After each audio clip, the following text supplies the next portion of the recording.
Vivienne Marlowe's voice cut through the phone line like a scalpel through silk.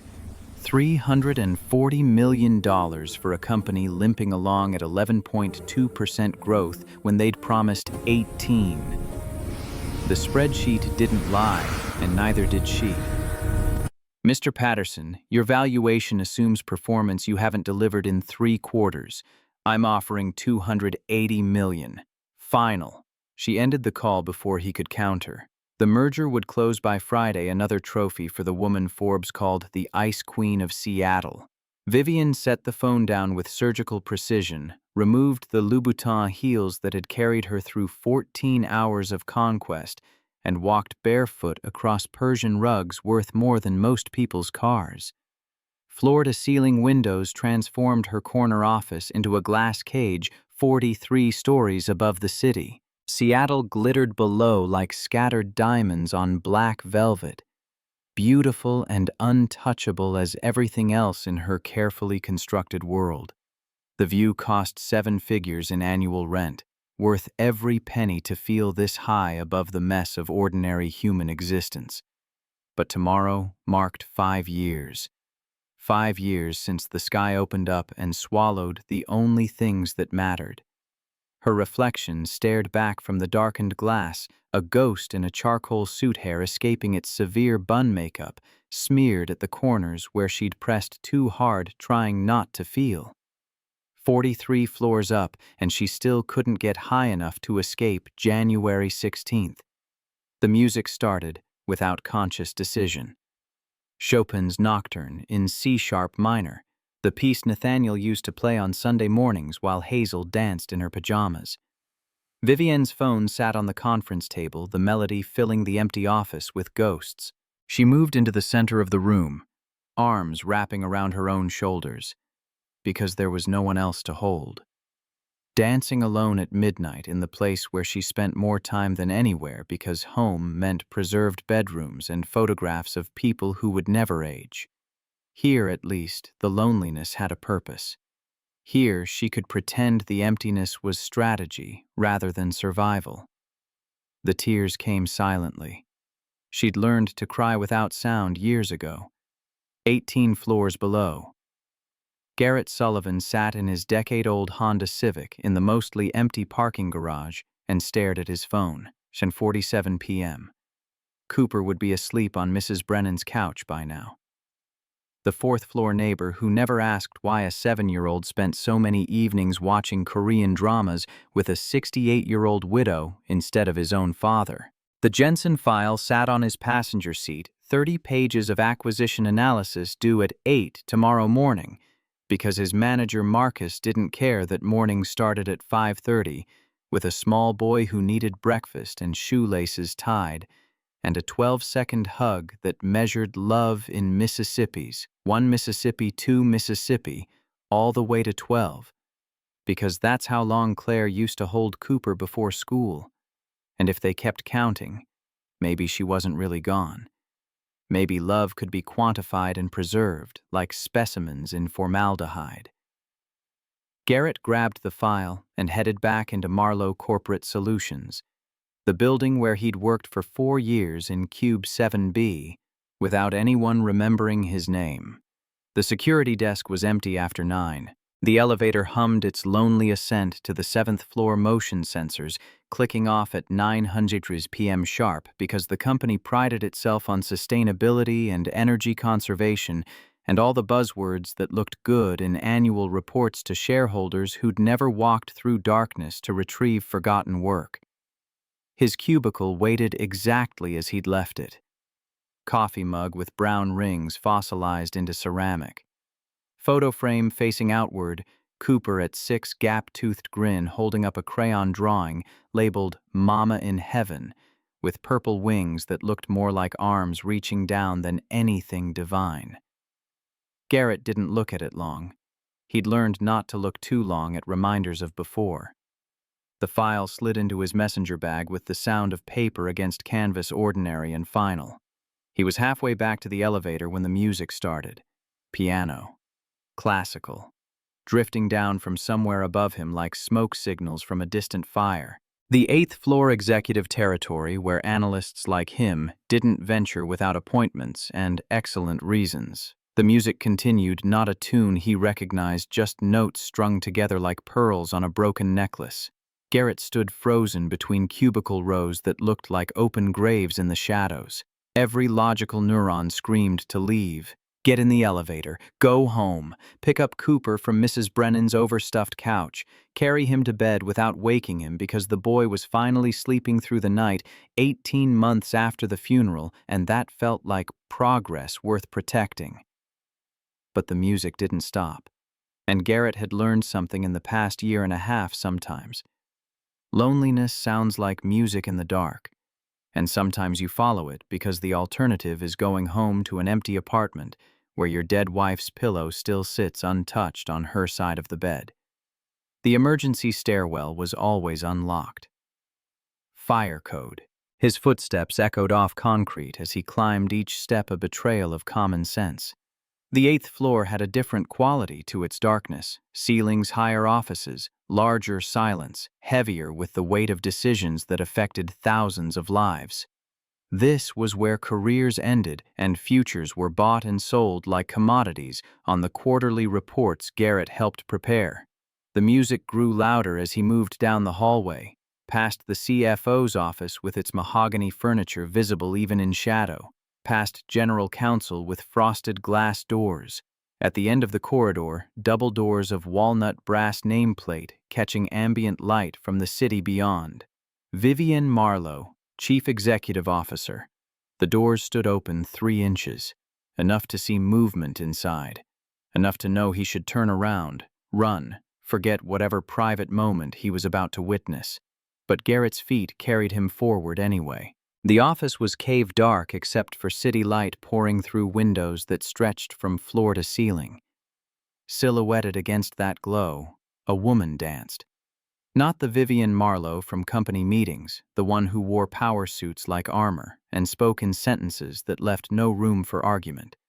Not the CEO who'd been featured in Forbes and Fortune for taking Marlowe Corporate Solutions from near bankruptcy to national prominence in 5 years. This woman was barefoot, hair loose around her shoulders, catching light from the cityscape in ways that made her look less like a Fortune 500 executive and more like someone who'd wandered into the wrong life. She still wore the charcoal suit from today's board meeting, but the jacket hung open collar askew like she'd started undressing for home and forgotten halfway through. And she was crying, silent tears tracking down her face while she moved in slow circles. Arms wrapped around herself like she was dancing with a partner no one else could see. Garrett knew he should leave, knew that whatever private grief he was witnessing wasn't meant for employee eyes, especially not the eyes of a mid-level analyst who barely registered on her radar. But he couldn't move, couldn't look away from the raw vulnerability of a woman who controlled boardrooms and billion-dollar budgets, now reduced to something achingly human and alone. The music stopped. Vivian froze mid-turn, her gaze snapping to the doorway where Garrett stood like an idiot with a file folder and a phone flashlight, and absolutely no excuse for being there. 3 seconds. Neither moved. Then Vivian's face transformed. The grief vanished behind a mask Garrett recognized because he wore the same one every morning. Professional composure, emotional lockdown, the kind of control that takes practice and costs everything. Mr. Sullivan. Her voice was ice over deep water. Explain why you're on this floor at midnight. Garrett's throat felt lined with sandpaper. The file folder in his hands suddenly weighed 50 pounds. I forgot a file, heard something. Wanted to make sure everything was okay. Everything is fine. Vivian turned away, moving to her desk with quick, precise steps. She grabbed tissue from a box he hadn't noticed, wiping her face with movements that were almost violent in their efficiency. You should go home. I'm sorry, I didn't mean to. You didn't see anything. It wasn't a question. Wasn't a request. It was the voice that negotiated mergers and dismantled competitors, the tone that made grown executives reconsider their life choices. Do you understand, Mr. Sullivan? Garrett should have agreed, should have backed out of the office, returned to the elevator, collected his sleeping son, and retreated to their tiny apartment and their tiny life, and pretended this moment never happened. Should have let Vivian Marlowe keep her secrets and her dignity and her carefully maintained distance from the ordinary human messiness of grief. But he heard himself say something else entirely. I understand wanting to be alone when you're not okay. Vivian's shoulders stiffened, hands frozen mid-reach for another tissue.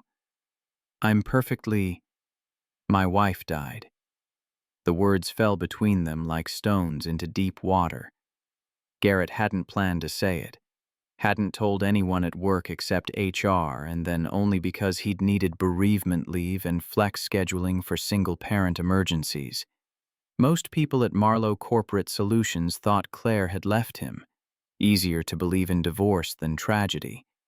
Easier to gossip about failed marriages than face the randomness of death. Vivienne turned slowly, and something had shifted in her eyes, the ice cracking just enough to reveal dark water beneath. When, 18 months ago, June 2024, car accident. Black ice on I-5. Semi-truck didn't brake in time. Garrett stopped, swallowed hard against the memory of the police officer at his door, the specific kind of knock that announces the end of worlds. She was coming home from her mother's house with groceries. Our son was supposed to be with her. I'd kept him home at the last minute because he had a cold. I'm sorry.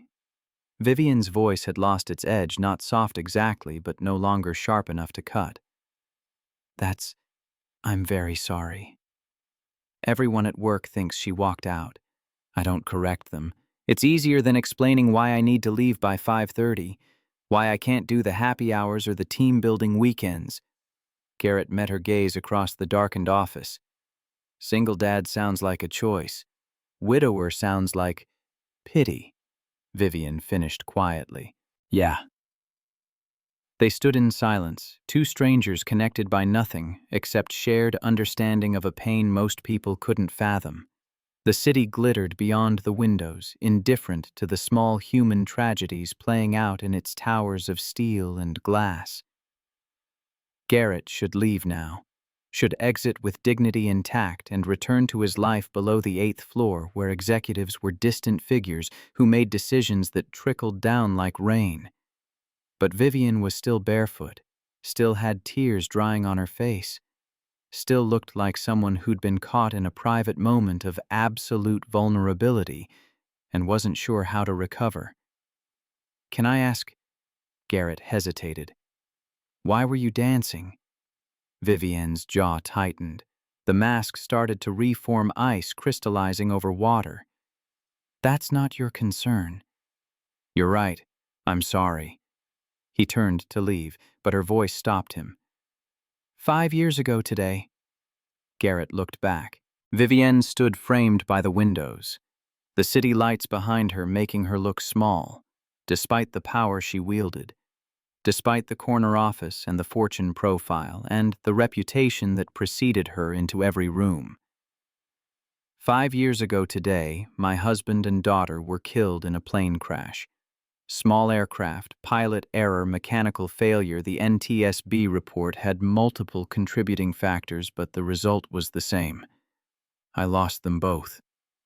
The air left Garrett's lungs. I didn't know. I'm so sorry. No one knows. Not here. Vivian's hands curled into fists at her sides, knuckles white even in the dim light.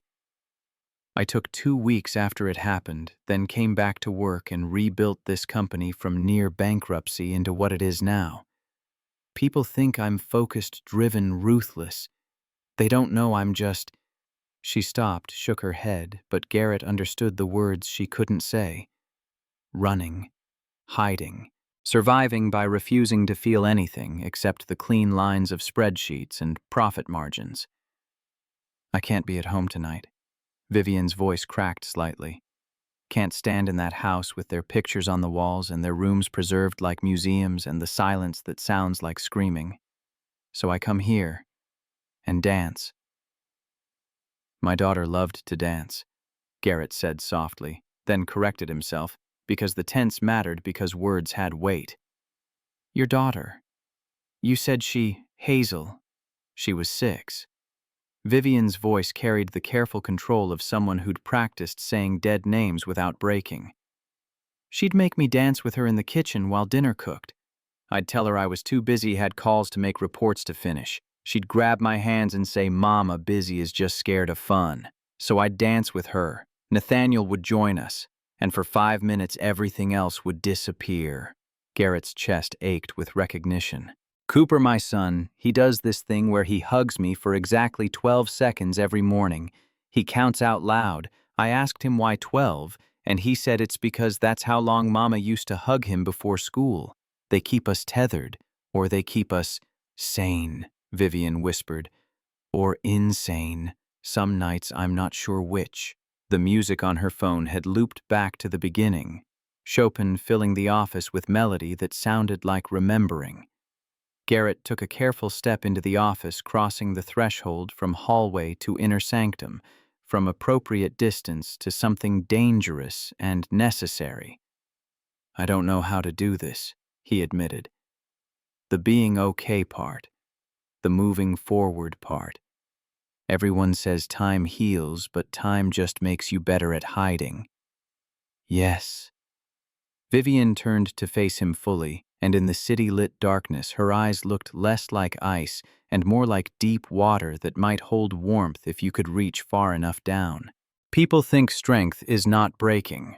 They don't understand that sometimes strength is breaking in private and then reassembling yourself enough to function in public. Over and over. Every single day. Is that what you're doing? Reassembling? Trying. She gestured to the office around them, the mahogany desk, the leather chairs, the abstract art on walls that cost more than Garrett's annual salary. This is my workshop where I put the pieces back together before I face the world again. Garrett thought about his own reassembly process.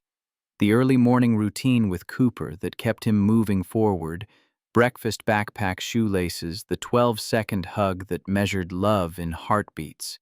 The spreadsheets and financial models that gave him problems with clear solutions. The bedtime stories he read with voices for each character because making Cooper laugh felt like winning a small battle against the darkness that wanted to consume them both. Can I tell you something? Garrett asked. Yes. When I heard you humming, I almost left. Almost convinced myself it wasn't my business, that whatever was happening up here had nothing to do with me. He paused, finding the words. But I didn't leave because loneliness sounds different when it's not your own.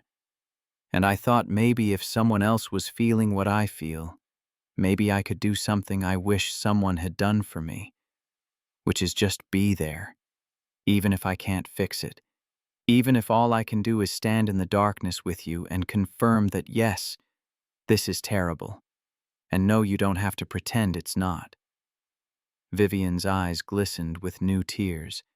She blinked them back quickly, but not before Garrett saw the mask crack wider, exposing the raw humanity beneath years of carefully constructed armor. I've spent 5 years making sure no one sees me like this. Her voice was barely above a whisper. I know. I've spent 18 months doing the same thing. What changed tonight? Garrett considered the question. What had changed? He'd climbed the stairs to the executive floor following the sound of grief, walked into Vivian Marlowe's private moment, and instead of running, he'd stayed. He'd spoken truth he usually kept locked away. He'd admitted weakness to a woman who could fire him with a signature. Maybe I'm tired of being alone with it, Garrett said finally. Maybe I'm tired of pretending the weight isn't crushing me. Maybe, he stopped, started again. Maybe I heard someone else breaking and realized I don't want to break alone anymore. Vivian nodded slowly, and something shifted in her posture. Not surrender exactly, but a lessening of the rigid control she'd maintained since first seeing him in the doorway. Not the CEO now. Just a woman who'd lost everything that mattered and was still trying to figure out how to exist in a world that kept spinning regardless. I don't do this. She looked down at her hands at fingers that could sign documents worth millions, but couldn't bring back the people who mattered. Let people see me like this. Let anyone close enough to witness the parts I hide. I know. Garrett's throat felt tight. Neither do I. This could be complicated. Vivian looked up at him, and in the dim light, her face held an expression he couldn't quite name, vulnerability mixed with something that might have been hope if hope didn't feel so dangerous. You work for me. There are policies, boundaries, professional considerations. I'm not asking for anything. Garrett interrupted gently because he needed her to understand this wasn't about attraction or romance or anything except two people recognizing each other in the darkness. I'm just saying if you need to dance, you don't have to do it alone. The words hung between them like an offering, an invitation to share the burden of grief with someone who understood its weight. Not love, not even friendship yet. Just two people acknowledging that surviving wasn't the same as living, and maybe they could find a way to do something more than just survive. Vivian looked at him for a long moment, her expression unreadable in the half-light. Then she moved to her desk, picked up her phone, and pressed a button. Soft music filled the office. Instrumental melancholy. The kind of melody that sounds like remembering every beautiful thing you've lost. She walked back to the center of the room, barefoot on carpet that probably cost more than Garrett's monthly rent, and extended her hand. Garrett stared at her hand like it was a grenade with the pin pulled. This was his CEO. This was crossing every professional line ever drawn. This was asking for complications he couldn't afford, risks he shouldn't take. You said I don't have to dance alone, Vivian said softly, hand still extended between them, like a bridge over dark water. So don't make me. Every logical part of Garrett's brain screamed warnings. This was Vivian Marlowe, Ice Queen of Seattle woman who controlled budgets worth more than small nations. This was his boss separated from him by 3 levels of management and an economic canyon so wide it might as well be the Grand Canyon. This was dangerous in ways he couldn't even articulate, risks that went beyond professional consequences into territory he wasn't ready to map. But Claire's voice echoed in his memory. Life's too short to play it safe, Garrett. Dance when someone asks. Love while you can. Don't wait for perfect moments, make them. He took Vivian's hand. They moved slowly, awkwardly at first. Neither of them were dancers. Just two broken people shuffling in circles to music that sounded like sorrow given melody. Vivian was shorter than Claire had been, her hand smaller in his, her grief a different texture, but the same impossible weight. I don't know what I'm doing, Garrett admitted, his voice rough with emotion he usually kept buried. Neither do I. Vivian's response came quiet and honest. I haven't danced with anyone since that night in the kitchen with Hazel and Nathaniel. Haven't wanted to. Haven't been able to. What changed tonight? Maybe the same thing that changed for you. She looked up at him, and in the darkness her eyes held depths he hadn't expected, pain he recognized, because he carried the same weight. Maybe I'm tired of being alone with it too. They swayed in silence, and Garrett felt the kind of connection he hadn't experienced since Claire died, the bone-deep recognition of another human being who understood pain without needing it, explained who knew that grief wasn't something you got over, but something you carried, and some days it was heavier than others. The music wrapped around them like a cocoon. Chopin's Nocturne, speaking the language of loss they both knew fluently. They were dancing with ghosts, both of them moving to rhythms set by loved ones who weren't there anymore, but whose absence shaped everything. The song ended. Another began. They kept moving. My board would lose their minds if they saw this, Vivian said, and there was almost a laugh in her voice, dark and unexpected. The CEO dancing with a mid-level analyst at midnight in her darkened office. My coworkers already think I'm weird, Garrett replied. This would just confirm it. You're not weird. Vivian's voice held a note of something that might have been warmth, if warmth didn't require too much energy. You're real. Everyone else performs their lives. You just exist in yours. I don't have energy for performance. The truth slipped out before Garrett could stop it. It all goes to Cooper. To making sure he has breakfast and clean clothes and someone who shows up even when showing up feels impossible. He's lucky to have you. He deserves better. Deserves a parent who isn't barely holding it together. He deserves someone who loves him enough to keep trying, Vivian interrupted, and her voice carried a fierceness that surprised him. Someone who shows up every day even when everything hurts. Someone who ties shoes and makes breakfast and reads bedtime stories while carrying grief that would break most people. He deserves you, Garrett, exactly as you are. Garrett's throat closed. No one had said that to him, not the therapist Cooper's school had recommended, not the grief counselor he'd seen twice before deciding talking about it, just made it worse. Not even Mrs. Brennan, who was kind, but kept her distance from the rawness of his loss. No one had looked at him and said, "You're enough. You're doing it right. Your broken is still worthy." Thank you. He managed to push the words past the tightness in his chest. I mean it. I mean it too. Vivian's hand tightened slightly in his, a small gesture that carried enormous weight. I see parents in this building who have everything. Resources support partners, and they still outsource love to nannies and boarding schools and anyone willing to take responsibility. You're doing it alone, and you're doing it right.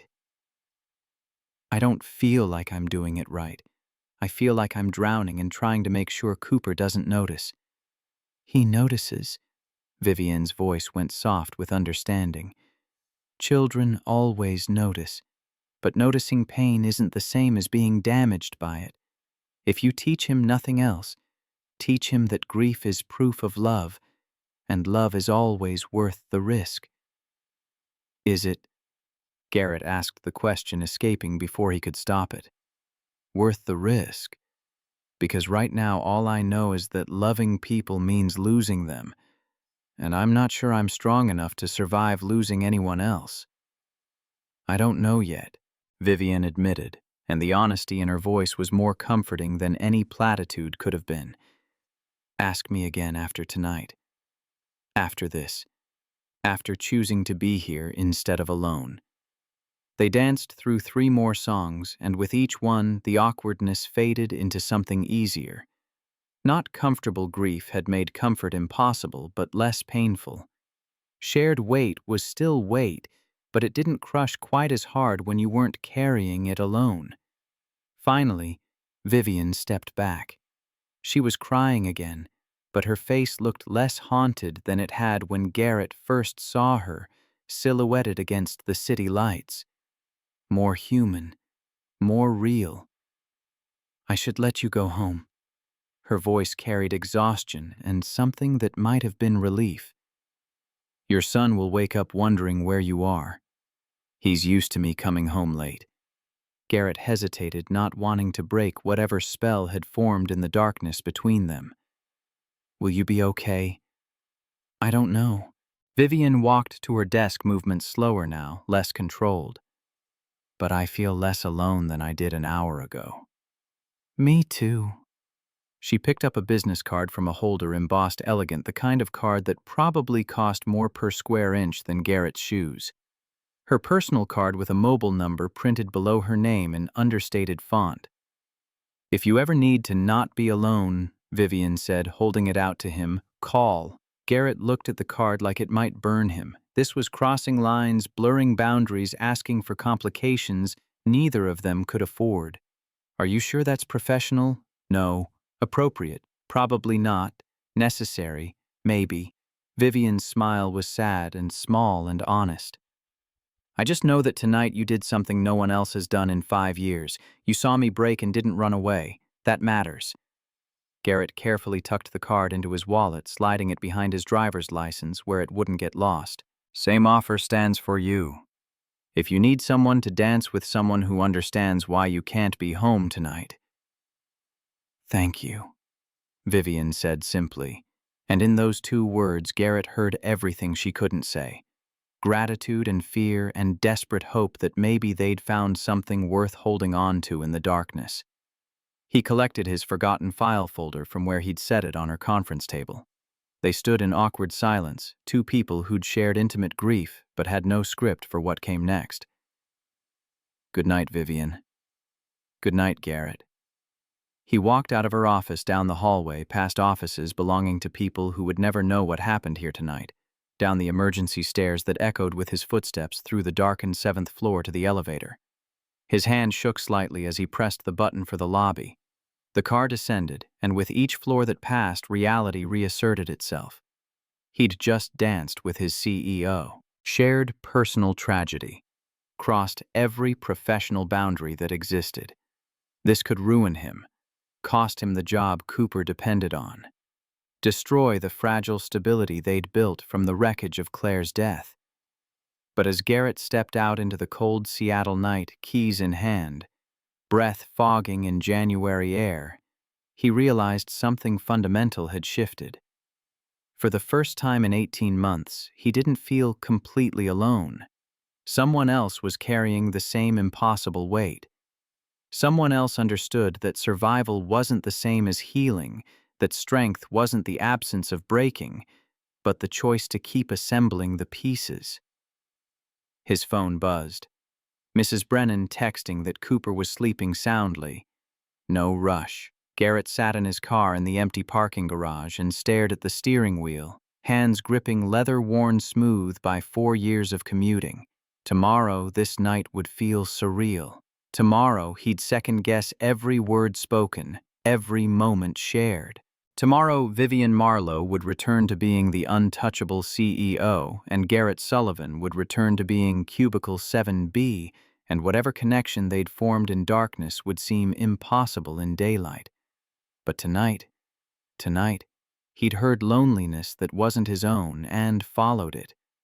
Tonight he'd stood in a corner office with a barefoot CEO and confirmed that, yes, grief is terrible. And no, she didn't have to pretend otherwise.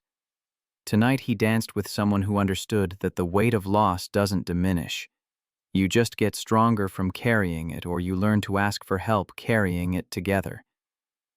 Garrett started his car and drove toward home, toward Cooper, sleeping on Mrs. Brennan's overstuffed couch, toward their tiny apartment and their tiny life and the morning routine that kept them both upright. But in his wallet, a business card with a phone number. In his chest, a feeling that might have been hope.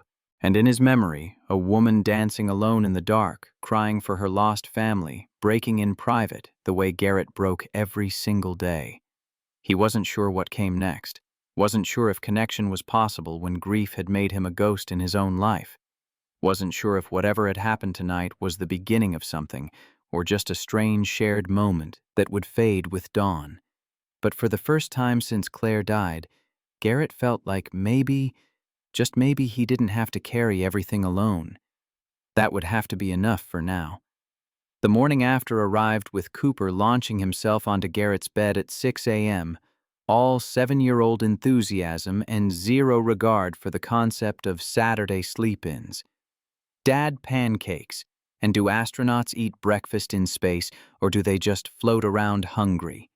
Garrett's eyes cracked open to find his son's face inches from his own gap-toothed grin, blazing with the kind of joy that felt like both salvation and accusation. How could Cooper be this happy when half their family was gone?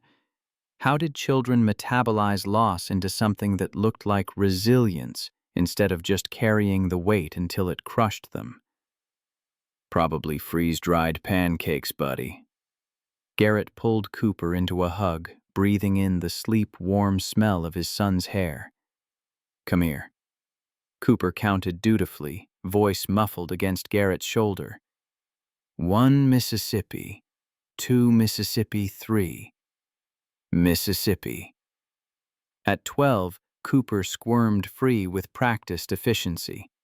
The ritual never varied exactly 12 seconds, no more, no less, because that's how long Claire used to hold him.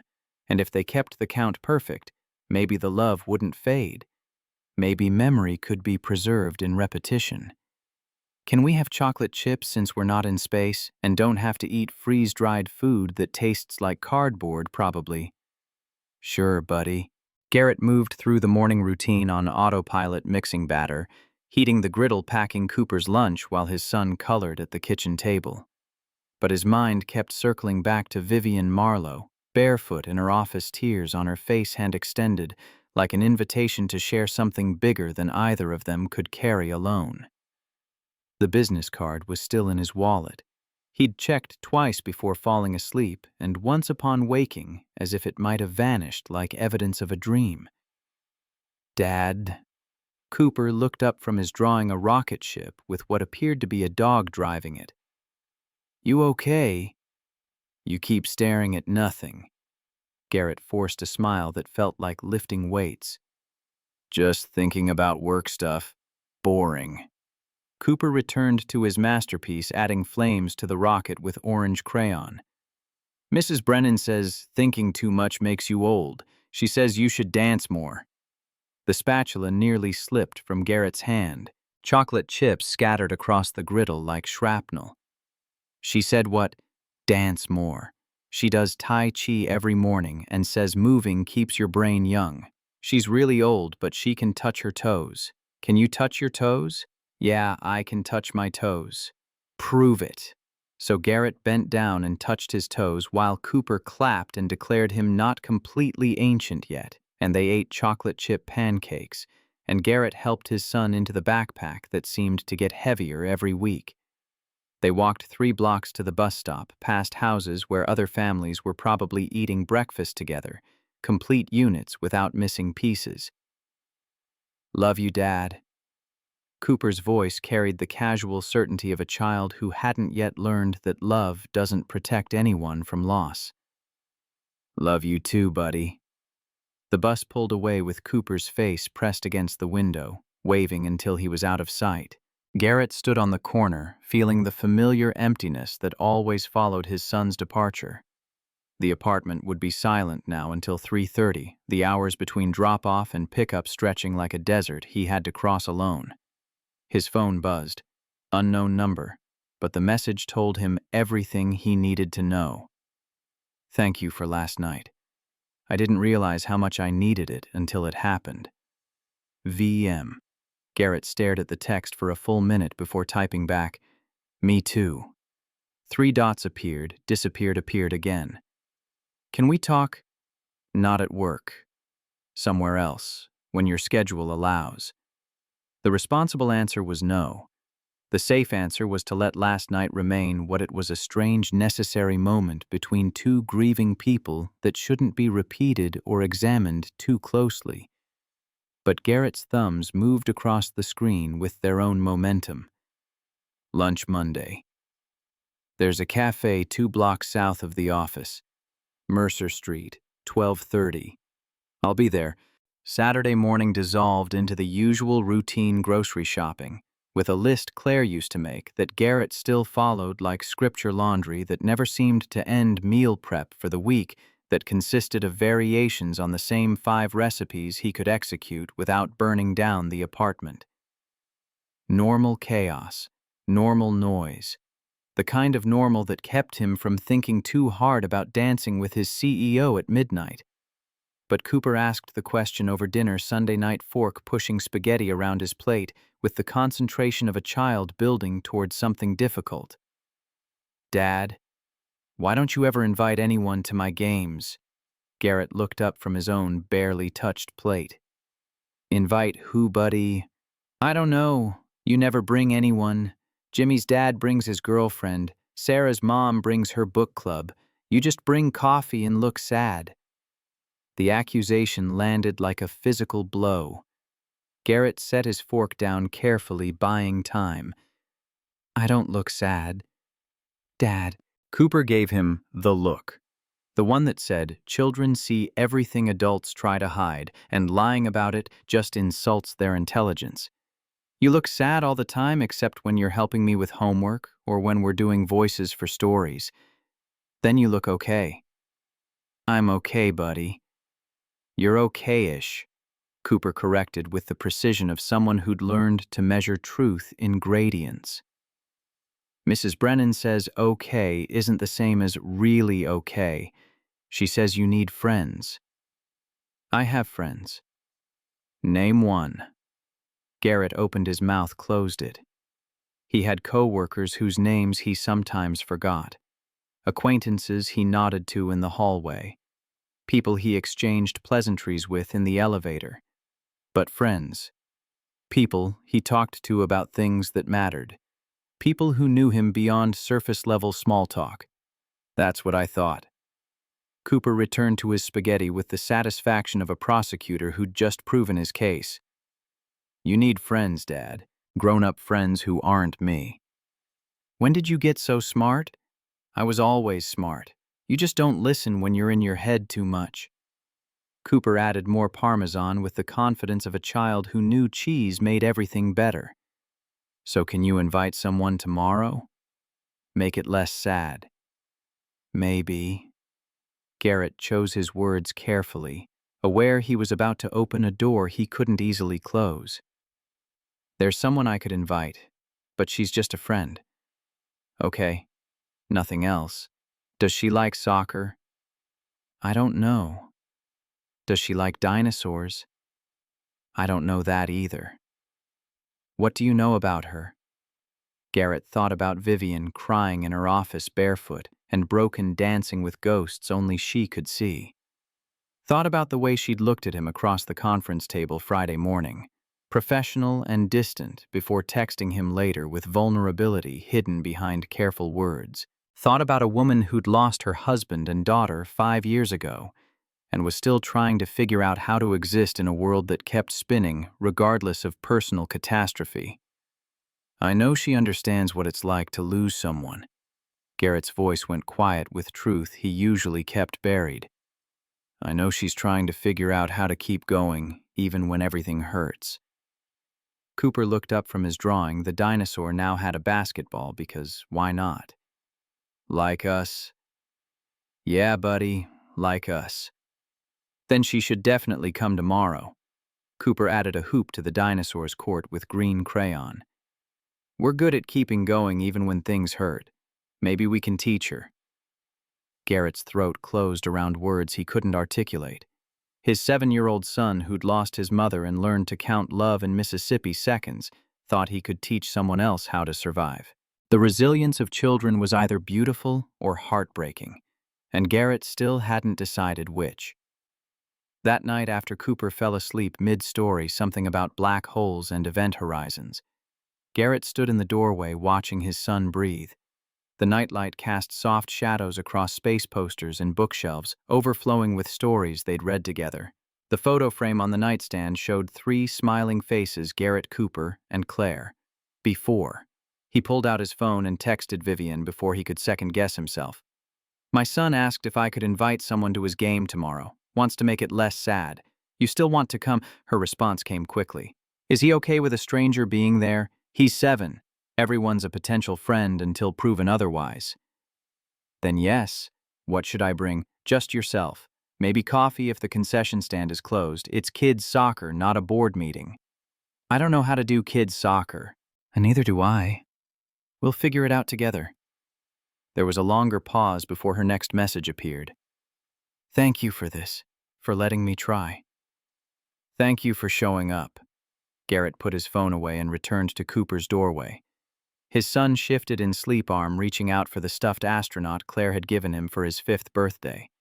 The gesture was unconscious automatic muscle memory of comfort that transcended waking consciousness. "We're trying something new, buddy," Garrett whispered to his sleeping son. "Not sure if it'll help or make everything worse, but we're trying." Saturday morning arrived with clear skies and Cooper's boundless excitement about the game and the possibility of someone new watching him play. They drove to the Beacon Hill recreation fields where kids in oversized jerseys chased soccer balls with more enthusiasm than skill every weekend. "Is your friend coming?"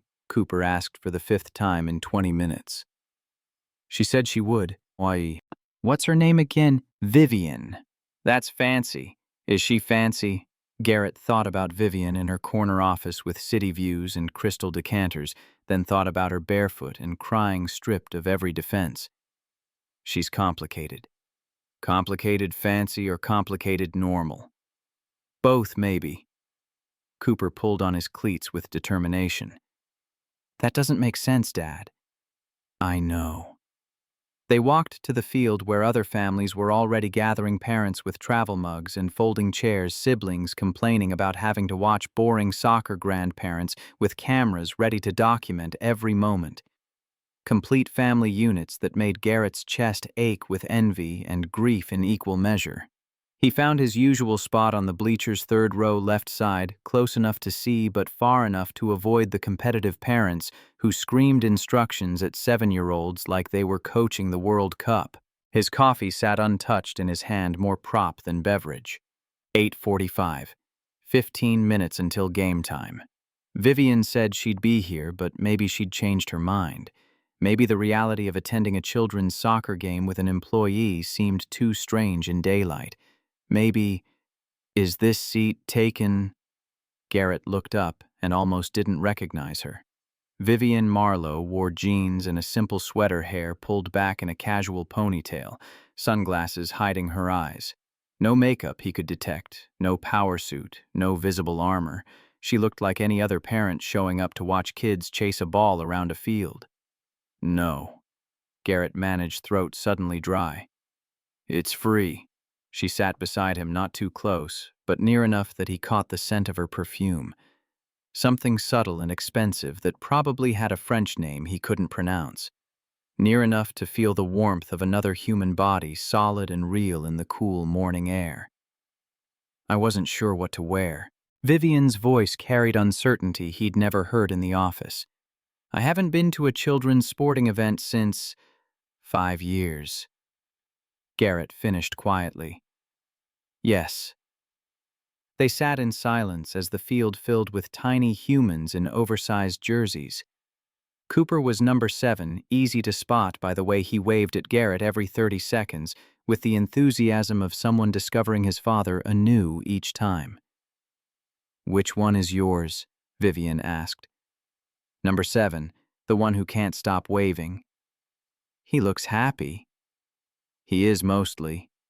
Garrett waved back, and Cooper's grin threatened to split his face. "He has his moments bedtime when he asks if Mama can see him from heaven, mornings when he counts the seconds in our hugs. But yeah, mostly he's happy." "Kids are resilient like that." Vivian's hands tightened around her own coffee cup knuckles, white against the cardboard. "Hazel was like that.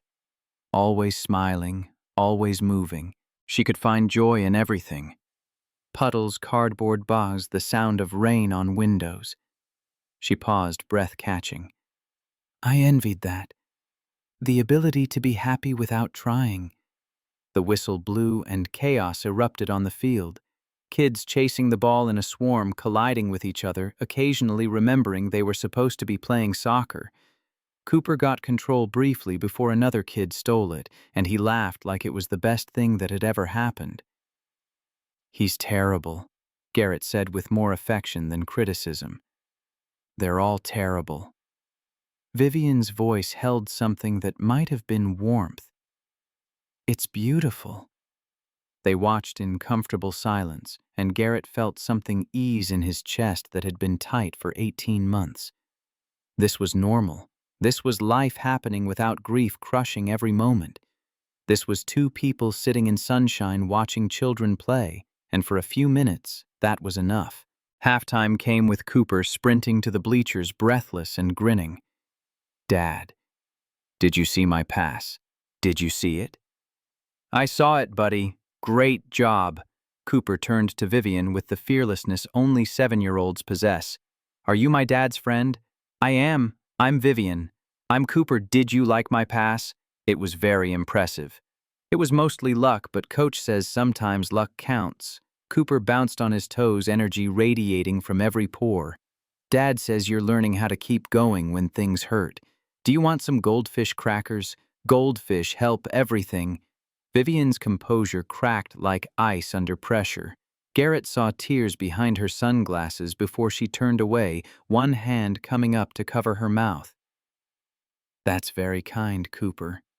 Garrett's voice stayed steady, even though his own throat had tightened. But you should keep them. You'll need energy for the second half. Cooper looked between them with the uncanny perception of children who notice everything adults think they're hiding. Then he pulled the small bag of crackers from his pocket anyway and pressed them into Vivian's hand with ceremony. You can have them. Dad says being brave means trying even when you're scared. And sharing goldfish is like giving someone a little bit of brave they can eat. Vivian accepted the bag like it was made of glass, like it contained something infinitely more valuable than 99-cent snacks from the grocery store. Thank you, Cooper. Thank you. You're welcome. Are you coming to the park after everyone goes to the park after games? Garrett started to say no to explain that Vivian probably had things to do. Meetings to attend a life that didn't include hanging around playgrounds with other people's children. But she spoke first. I'd like that. If it's okay with your dad. Cooper looked at Garrett with hope blazing in his eyes, and Garrett found himself nodding because his son was smiling and Vivian looked less haunted than she had in her office, and maybe Mrs. Brennan was right. Maybe they both needed this. The second half of the game passed in a blur of near misses and accidental goals. Cooper's team lost, but nobody seemed to care. The kids swarmed their parents begging for snacks and validation high on exercise and sunshine and the simple joy of running around with friends. They walked to the adjacent playground where children created elaborate imaginary worlds from monkey bars and slides. Cooper ran off with his teammates while Garrett and Vivian sat on a bench watching kids build kingdoms from wood chips and determination. Thank you. Vivian's voice was quiet enough that Garrett had to lean closer to hear. For this. For letting me be part of something normal. Thank you for showing up. They sat in sunshine while children played and the world kept spinning, and for one Saturday morning, the weight both carried felt just a little bit lighter. Not healing, Garrett understood that healing was a luxury neither of them could afford yet, but something. Connection, maybe. Recognition. Two people learning to exist in proximity to life again, instead of just surviving at its margins. Cooper successfully completed the monkey bars without falling, and Vivian cheered like he'd won Olympic gold, and Garrett felt tears prick his eyes, because this ordinary Saturday morning with soccer and playgrounds and someone choosing to show up, this was what fighting for looked like. Monday lunch at Mercer Street Cafe arrived with Garrett's stomach doing complicated gymnastics. The cafe was small and quiet, the kind of place that catered to professionals who wanted privacy with their sandwiches. High-backed booths and soft music that absorbed conversation. He arrived first, sliding into a corner booth at 12:25. Ordered coffee he didn't want just to have something to do with his hands. Vivian appeared at 12:32. She'd removed her suit jacket, traded reading glasses for contacts, let her hair down slightly so it looked less severe. Still professional, but softer, more like the woman he'd seen Saturday morning than the CEO who commanded boardrooms. Sorry I'm late. The Hendricks call ran long. It's fine. She slid into the booth across from him, and for a moment they just looked at each other. Two people who'd shared something intimate and terrifying and weren't sure how to proceed in daylight. I owe you an apology. Vivian's voice was controlled, but Garrett heard the tremor underneath. For Friday night. For putting you in an impossible situation. For crossing professional boundaries. For using you as a confessional without considering the consequences. You didn't use me. I chose to stay. Why did you stay? Garrett wrapped his hands around his coffee mug, absorbing warmth he didn't feel. Because I recognized what I was hearing. Because I've spent 18 months pretending I'm fine, and hearing someone else not be fine made me feel less alone. That's what I wanted to talk about. Vivian folded her hands on the table with the precision of someone marshalling arguments. This morning in the meeting, I had to treat you like any other employee. Had to maintain distance. Had to pretend Friday night didn't happen. And it felt... She started again with visible effort. Wrong. It felt wrong pretending we hadn't shared something real. But we have to pretend. Garrett kept his voice level even though his heart was hammering. You're the CEO, I'm nobody. If people found out what? That I cried in front of you, that we danced, that two grieving people found common ground. Vivian's eyes flashed with something that might have been anger or fear, or both. There's nothing inappropriate about what happened Friday night. Except the power dynamic. Except the potential for people to assume the worst. Except the fact that you could fire me with a signature and I'd have no recourse. I would never... I know that. Garrett interrupted gently. But other people don't. Look, I'm grateful for Friday night, grateful for Saturday morning, but I can't afford complications. I have a son depending on me, a job I need to keep, and a life that's barely holding together as it is. Whatever this is, it can't become something that jeopardizes that. Vivian was quiet for a long moment, hands still folded on the table like she was praying or preparing to deliver a verdict. What if I want it to become something... Garrett's heart lurched sideways. What? Not romance. Not a relationship. Vivian struggled for words, and watching the Ice Queen of Seattle search for language felt like witnessing something forbidden. Just connection. Someone who understands what it's like to keep functioning while falling apart. Someone I don't have to perform for. She looked down at her hands, and Garrett saw the vulnerability cost her something. I haven't had that in 5 years. Didn't realize how much I needed it until Friday night, until Saturday morning watching Cooper play and feeling like maybe I could exist in the world again instead of just occupying space in it. I don't know how that works, Garrett admitted. How we be whatever this is without it becoming a problem. Carefully, privately, with clear boundaries. Vivian met his eyes, and hers held a determination he recognized from board meetings. I'm not asking for anything inappropriate. I'm asking for friendship with someone who gets it. Someone who won't judge me for breaking down on hard anniversaries or needing to dance in my office because home is unbearable. Someone who understands that some days survival is the only victory that matters. And what do I get in return? The same. Vivian's voice softened into something honest and raw. Someone you can talk to when the weight gets too heavy. Someone who won't think less of you for admitting you're drowning. Someone who won't make you explain why you're not okay, because they already know. Garrett thought about his tiny apartment and his silent evenings after Cooper went to bed. Thought about the therapist he'd stopped seeing because talking about Claire just made her absence more real. Thought about Mrs. Brennan's kindness that never quite crossed into understanding because she hadn't lost what he'd lost, not the same way. This is a terrible idea, he said finally. Probably. People will talk if they find out. They won't find out. You can't promise that. No, Vivian agreed. But I can promise I'll be careful. That I'll protect your job, your reputation, Cooper's stability. That whatever this becomes, it won't hurt you. Garrett looked at the woman across from him. Brilliant, powerful, broken in ways only he could see. She wasn't asking for romance or promises or anything except someone to stand in the darkness with her. And God help him, he understood that need because he felt it too. Okay, he heard himself say. We can try this, whatever this is. But the second it becomes a problem, we stop. Clean break, no questions asked. Vivian finished. And at work, nothing changes. You're still Mr. Sullivan.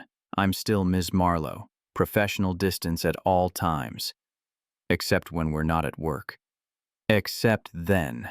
They ordered lunch neither of them wanted and talked about logistics that felt both necessary and absurd. When could they meet? How could they communicate without raising suspicions? What boundaries needed to exist to keep this from destroying everything? The answer they discovered was Saturday mornings. Cooper had soccer from 9 to 11, then usually played at the park with teammates until early afternoon. Those were Garrett's only free hours in a week, structured around single parenthood and job obligations. "I can do Saturday mornings," Vivian said. "I'll come to the games. We can get coffee after while Cooper plays. Talk without anyone from work seeing." "What about your weekends? Don't you have—" Garrett stopped, unsure how to ask if the CEO of a major corporation had a life beyond board meetings and acquisition calls. "I have an empty house and preserved bedrooms and silence that sounds like screaming." Vivian's voice carried the weight of 5 years' accumulated loneliness. "I'll take soccer games and playground benches over that any day." They finished lunch and walked back to the office separately, Vivian leaving first to avoid being seen together. Garrett waited 5 minutes before following, and the gap between them felt like both protection and loss. That afternoon, his phone buzzed with a text from an unknown number that he immediately saved under VM. "Thank you for taking a chance on this. On me. I know it's complicated and risky and probably unwise, but I haven't felt this hopeful in 5 years." Garrett typed back carefully. "Me neither.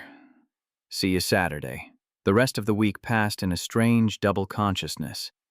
At work, Vivian was the untouchable CEO who commanded boardrooms with surgical precision. She passed Garrett in hallways without acknowledgement, maintained perfect professional distance in meetings, gave no indication that anything existed between them beyond employer and employee. But at night, after Cooper was asleep, texts would arrive.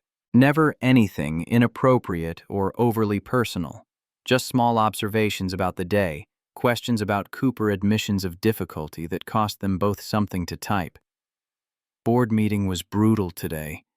Sometimes I think they'd be happier if I just stayed frozen in grief forever. Easier to manage that way. Cooper asked tonight if being happy means forgetting Mom. I told him no. Not sure I believe it. Found myself in Hazel's room today. First time in months I could breathe in there without feeling like I was suffocating. Made pancakes this morning. Only burned 3. Progress. Small things. Ordinary things. The kind of mundane sharing that built scaffolding between two people learning to trust each other with their fractures. Friday afternoon brought trouble in the form of Preston Gallagher. Garrett was at his desk reviewing quarterly projections when the office erupted in whispers. He looked up to see a man in an expensive suit striding through the 7th floor like he owned it, heading directly for the elevator that would take him to executive territory. Tall, silver-haired, commanding presence. The kind of man who expected doors to open and people to move aside. And they did. "Who's that?" Garrett asked Jennifer from HR, who'd appeared at his cubicle looking concerned. Preston Gallagher, board member, 15% shareholder, was Nathaniel Marlowe's best friend before the crash. Jennifer lowered her voice. "Rumor is he bought into the company after they died to protect Vivian. Except lately he's been questioning her decisions. People are saying he came back to set things right." Garrett watched the elevator doors close behind Gallagher, and something cold settled in his stomach. History. The word carried weight. Implications. Complications he didn't want to examine. His phone buzzed. "Vivian. Don't come to the 8th floor today. Situation developing." "Are you okay?" "Will be, just stay clear." But Garrett couldn't focus on spreadsheets while knowing something was wrong. He made it until 2:30 before his worry overrode his common sense. He took the stairs to the 8th floor, staying in the stairwell with the door cracked just enough to hear voices drifting from Vivian's office. "You're destroying everything we built." Preston's voice carried accusation thick enough to taste.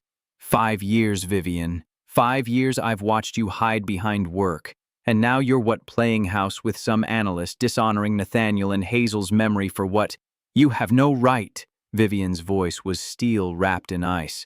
I have every right. Nathaniel was my best friend. I watched you fall apart after they died. I held your hand through the funeral, helped you rebuild this company when you could barely function.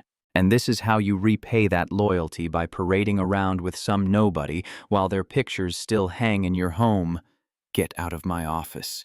Not until you explain what you think you're doing. Nathaniel wouldn't want this. Hazel wouldn't want this. You're betraying their memory by... Don't you dare. Vivian's voice cracked like a whip. Don't you dare tell me what my dead husband and daughter would want. You don't get to use their memory as a weapon against me. Someone needs to remind you of who you were before you lost yourself in whatever this is. People are talking, Vivian. Board members asking questions about your judgment. Investors wondering if you're stable enough to lead. And you're giving them ammunition by associating with some mid-level analyst with a dead wife and a kid. Stop talking. Stop talking right now before I have security remove you from this building. I'm trying to help you. You're trying to control me. Vivian's voice had gone quiet, dangerous in its restraint. Trying to keep me frozen in grief because it's easier for you if I stay the broken widow you can manage. Well, I'm done being managed, Preston. I'm done letting guilt and obligation dictate how I live my life. And I'm done with this conversation. Garrett heard footsteps, the sound of a door slamming. He slipped back down the stairs before anyone could see him, heart pounding against his ribs. This was exactly what he'd feared: the complications, the scrutiny, the way their connection could be twisted into something ugly by people who didn't understand. By people who thought grief had expiration dates and approved methods of recovery. He made it back to his desk and tried to work, but the numbers swam before his eyes. His phone buzzed. I'm sorry you heard that. Garrett froze. She knew he'd been there. How did you know? I saw your reflection in the window. You're terrible at hiding. A pause then. Can we talk not here? Tonight after Cooper's asleep. I can come to you. Garrett thought about his tiny apartment with its photos of Claire and its evidence of a life barely held together. Thought about Vivian, seeing where he lived, how he lived, the smallness of his existence compared to her world of corner offices and power suits. But he typed, "Okay, I'll text you the address." The rest of the day dragged. Garrett picked up Cooper from school, made dinner, helped with homework, read the spacebook until his son's eyes drooped closed. Then he tidied the apartment in a panic, clearing dishes, hiding laundry, making sure nothing looked too pathetic. At 9:30, his phone buzzed. I'm outside. Garrett opened the door to find Vivian standing in the hallway of his building, looking completely out of place. She'd changed from her work suit into dark jeans and a sweater. But even casual clothes couldn't hide the fact that she didn't belong in this neighborhood of cramped apartments and peeling paint. Come in. She stepped inside, and Garrett watched her take in his home. The small living room with its worn couch. The kitchenette barely big enough for 2 people. The hallway leading to 2 tiny bedrooms. Photos everywhere, Claire smiling, Cooper growing a family that used to be whole. I'm sorry, Vivian said immediately. About Preston. About everything he said. You don't need to apologize for him. I do, though. He had no right to mention you, to weaponize your grief against me. He had no right to... She stopped, pressed her palms against her eyes. God, I'm so angry I can barely think straight. Garrett gestured to the couch. Sit. I'll make tea. She sat and Garrett busied himself in the kitchen making tea he didn't particularly want, needing something to do with his hands. When he returned with 2 mugs, Vivian was staring at a photo on the side table, Cooper as a baby. Claire holding him, both of them laughing at something beyond the frame. "She was beautiful," Vivian said softly. "Yes." Garrett handed her the tea. "Her name was Claire. We met in college, got married too young, had Cooper maybe before we were ready. But we made it work. We were happy." He sat beside her, careful to leave space between them. "The last thing she said to me was that she was picking up groceries and would be home in an hour. An hour. That's all the warning I got that my entire life was about to end." "Nathaniel texted me from the plane." Vivian's voice was barely audible. "Said Hazel was excited about flying, that she wanted to be a pilot when she grew up. That was the last message. 20 minutes later, air traffic control lost contact." She set her mug down with shaking hands. "I didn't know they were dead for 3 hours. 3 hours of thinking they were just delayed, maybe dealing with mechanical issues, nothing serious. And then the Coast Guard called." They sat in silence, two people holding the weight of memories too heavy to carry alone. Garrett's small apartment felt even smaller with the enormity of their shared loss filling every corner. "Preston thinks I'm betraying their memory by spending time with you," Vivian said finally. "He thinks grief has an expiration date, that after 5 years I should be done mourning and ready to move on, but only in ways he approves of, only with people he deems appropriate. And I'm not appropriate. You're not what he expected. You're not from my social circle, not someone who can benefit my career or the company." Vivian turned to look at him. "You're just real. And that terrifies him because real means I might actually heal instead of staying frozen in the version of me he can control." Garrett thought about Preston's words echoing in the stairwell, the contempt in his voice when he'd mentioned some analyst with a dead wife and a kid. Thought about how his grief was being used as ammunition against Vivian, how their connection was being twisted into something shameful. "Maybe he's right," Garrett said quietly. "Maybe this is a bad idea. Maybe I should back off before it gets worse. Is that what you want?" "No. But what I want doesn't matter if it's hurting you." Vivian reached out and grabbed his hand, her grip surprisingly strong for someone who looked so fragile. "Listen to me. Preston doesn't get to decide how I grieve. He doesn't get to gatekeep my healing or dictate who I spend time with. He doesn't own my dead family's memory."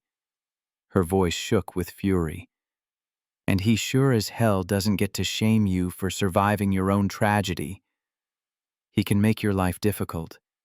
The board, the investors, let him try. I've been running this company for 5 years. I've tripled revenue, expanded into 6 new markets, maintained profit margins through 2 recessions. My performance speaks for itself." She squeezed his hand. "And if they want to fire me because I dare to have a personal life, because I dare to be human instead of a corporate robot, then I'll find another company to run." "You'd risk your career for this?" "For Saturday mornings at a kid's soccer game, I'd risk my career for the chance to feel alive again." Vivian's eyes were fierce with determination he recognized from board meetings. "And yes, that includes Saturday mornings watching Cooper play. It includes coffee and conversations and someone who doesn't expect me to be perfect. It includes having a friend who understands that some days just surviving is victory enough." Garrett wanted to believe her, wanted to think they could navigate this minefield without casualties, but he'd learned the hard way that wanting something didn't make it possible. "What happens when the board starts asking questions?" he asked. "When investors wonder about your judgment, when people start assuming the worst about why the CEO is spending time with a mid-level analyst, then I tell them the truth, that you're my friend, that we have shared experiences that created a connection, that there's nothing inappropriate about 2 grieving people supporting each other." Vivian's jaw set stubbornly. "And if they don't like it, they can take their concerns and shove them somewhere anatomically uncomfortable." Despite everything, Garrett almost smiled. "That's very professional. I'm off the clock. Professional went out the window the moment Preston started weaponizing dead children. They sat together on the worn couch, still holding hands, and Garrett felt the world shift slightly on its axis. This wasn't just about Saturday mornings anymore. This was about choosing to be visible, to be vulnerable, to risk everything, for the possibility that connection might be worth the cost. Cooper asked if you're going to keep coming to his games, Garrett said quietly. What did you tell him that I'd ask you? I want to keep coming. Vivian's voice was steady now, decision made. If that's still okay, if I haven't made everything too complicated. Garrett thought about his son's smile when Vivian showed up, the way Cooper shared his goldfish crackers like they were precious treasure, the 7-year-old wisdom about being sad. Meaning, you remember people right. Thought about how Vivian made him feel less alone, how Saturday mornings had become something worth waking up for. It's okay, he said. It's more than okay. Thank you for not running away, for not deciding I'm too much trouble. You're definitely trouble. Garrett allowed himself a small smile. But maybe I'm tired of playing it safe. That makes two of us. They talked until nearly midnight, sharing stories about Nathaniel and Claire and Hazel, about the small moments that make up a life and the crushing absence left behind. Garrett learned that Vivian sang off-key in the shower, that Hazel had been obsessed with butterflies, that Nathaniel had proposed in a botanical garden surrounded by flowers whose names he'd memorized just to impress her. Vivian learned that Claire had been terrible at cooking, but insisted on trying new recipes every week, that Garrett had fallen in love with her.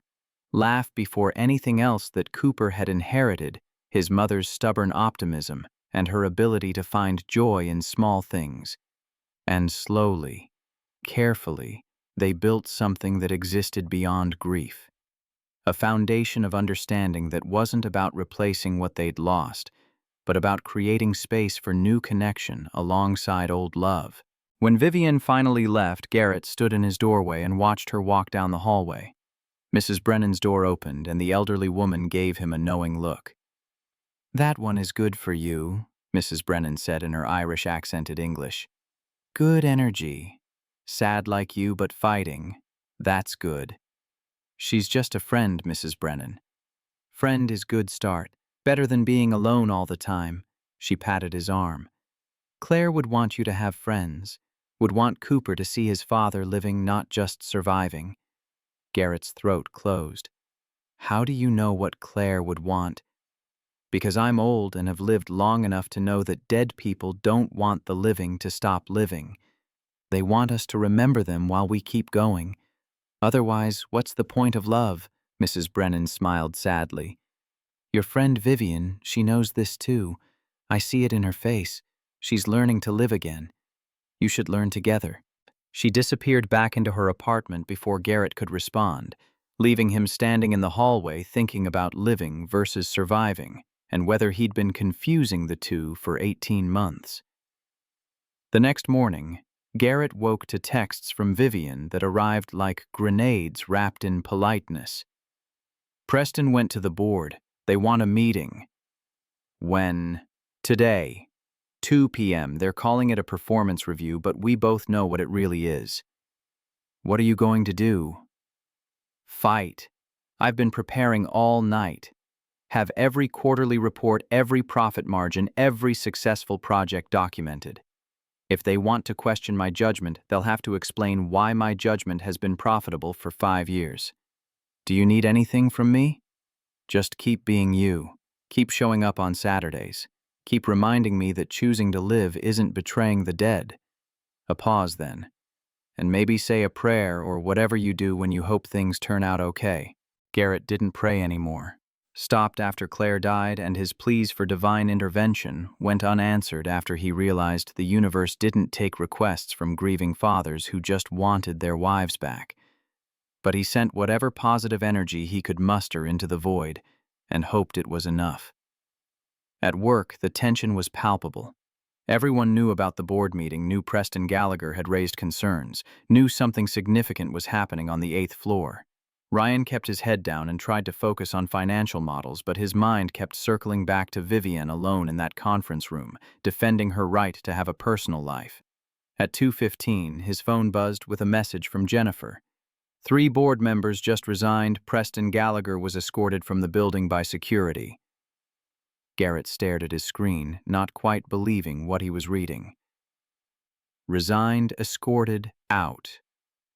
What the hell had happened in that room? His phone rang. Vivienne's name on the screen. My office. Now. He took the stairs 2 at a time, no longer caring about professional boundaries or who might see him.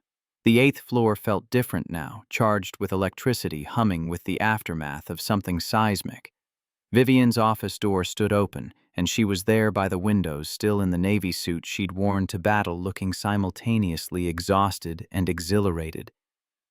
What happened? I gave them an ultimatum. Vivian turned to face him, and her eyes held a light he hadn't seen before, fierce and uncompromising. Accept that I have a personal life that doesn't require their approval, or I walk and take my track record and industry contacts to a competitor who won't try to control my grief. Garrett felt his jaw go slack. You threatened to leave. I didn't threaten. I stated facts. Vivian moved to her desk, fingers drumming against mahogany. I also pointed out that HR found no policy violations in their investigation, that their demands constituted overreach into my private life, and that forcing an employee to choose between friendship and employment created significant legal liability for wrongful termination and discrimination. And they agreed. 3 of them didn't. They resigned rather than support my position. Preston, plus 2 of his allies who've been questioning my leadership for months. Vivian's smile was sharp enough to cut.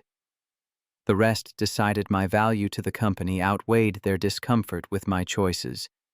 Turns out, tripling revenue gives you leverage. What about Preston? Preston tried to call for a leadership vote. I called for an audit of his consultant contracts with the company over the past 4 years. Vivian's voice went cold. Found irregularities that made his vote irrelevant. Overpayments, duplicate billing services never rendered. He'd been skimming for years, hiding behind his grief over Nathaniel to avoid scrutiny. Security walked him out 20 minutes ago. Garrett sank into one of her leather chair's legs, suddenly unreliable. She'd done it. Actually, done it. Faced down the board, called their bluff, forced them to choose between her leadership and their need to control her personal life. So, that's it, we won. We survived, Vivian corrected. Whether we won depends on what comes next. The remaining board is watching. One misstep, one hint of actual impropriety, and they'll have grounds to revisit this decision. We have to be careful. Careful, but not invisible. Careful, but not invisible. Vivian agreed, and something in her posture softened. I'm done hiding, done letting fear and guilt dictate my life. But I'm also pragmatic about the reality we're facing. Garrett stood crossing the office to where she stood, framed by windows and city views. Close enough to see the fine lines around her eyes, evidence of 5 years carrying weight no one should have to carry. What does that mean for us? It means we have a friendship that makes both our lives better. It means we're going to protect that friendship. It means anyone who has a problem with it can take it up with my lawyers because I'm not giving this up. Vivian's voice was steady, decided. I'm not giving you up. Not for Preston. Not for the board. Not for anyone who thinks they know better how I should grieve or heal or live. This could still get complicated. It's already complicated. Might as well make it worthwhile. They stood together in the office as Friday afternoon stretched toward evening. 2 people who'd fought for the right to choose connection over isolation, who'd risked everything for Saturday mornings and shared grief and the possibility that healing didn't mean forgetting. I'm still coming to Cooper's game tomorrow. Vivian's voice held quiet determination. If that's still okay with you. More than okay. Saturday arrived with gray skies threatening rain. Garrett almost texted Vivian to cancel to suggest they take a break until things cooled down at the office. But Cooper was already dressed in his uniform, bouncing with excitement about the game and asking if Miss Vivian was coming. I think so, buddy. Good. I want to show her my new move. Coach taught me how to do a fake-out. They drove to the field, and Garrett's heart lifted when he saw Vivian already in the bleachers, same spot as always, wearing jeans and a rain jacket and looking determinedly normal despite everything. Some parents were staring. A few had probably seen her in business magazines, recognized the Ice Queen of Seattle slumming it at youth soccer. But Vivian didn't hide. She waved when she saw them, smiled at Cooper, made space for Garrett on the bench beside her. You came, Garrett said, sitting down. Of course I came. I said I would. After this week, I thought maybe this week doesn't change anything. Vivian's voice was firm. Preston doesn't change anything. The board was clear my personal life is my own as long as it doesn't affect my performance. And my performance is stellar. So here I am. People are going to talk. Let them talk. I'm done letting fear of judgment dictate how I live. She turned to him, and her eyes were fierce behind her sunglasses. I spent 5 years frozen in grief because I thought moving forward meant betraying Nathaniel and Hazel. I'm not doing that anymore. I'm not letting anyone, not Preston, not the board, not random gossip, steal what little peace I've found. The game started, and Cooper played with his usual enthusiastic chaos. During halftime, he ran to the bleachers demanding high fives and validation, and Vivian gave him both with genuine warmth that made Garrett's chest ache. Your fake-out needs work, Vivian told Cooper seriously. But your enthusiasm is excellent. That's what Coach says. Enthusiasm counts for a lot. Cooper grinned at her. Are you staying for the park after? If that's okay with you and your dad. Super okay, I want to show you the monkey bars. I can do the whole thing now without falling. After the game, another loss that nobody cared about, they went to the park. Garrett and Vivian sat on their usual bench while Cooper demonstrated his newfound monkey bar prowess with other kids from the team. Normal Saturday morning, normal routine, the kind of ordinary that felt like victory after the week they'd survived. This is the part I missed most, Vivian said quietly. Just existing. Watching life happen without having to control it or fix it or turn it into a quarterly report. Just being present. It's harder than it looks, Garrett admitted. Being present. My mind keeps trying to solve problems that can't be solved. Keeps trying to figure out how to be enough for Cooper when I feel like half a person. You're more than enough. Anyone can see that. Can they? Because most days I feel like I'm barely keeping it together. Like one more crisis will shatter whatever fragile stability I've built. Vivian reached over and took his hand, and Garrett realized they were being visible now in public where anyone could see, where parents from Cooper's team might notice and wonder and gossip. But Vivian didn't let go. Then we shatter together, she said simply. And we help each other pick up the pieces. That's what this is, isn't it? Two people learning they don't have to survive alone. Garrett looked at their joined hands at Cooper, laughing on the monkey bars at the gray sky that hadn't yet decided whether to rain. Looked at the pieces of a life he was slowly, painfully rebuilding, with the help of someone who understood that rebuilding didn't mean forgetting. Yeah, he said, that's exactly what this is. 3 weeks later, Saturday mornings had become routine.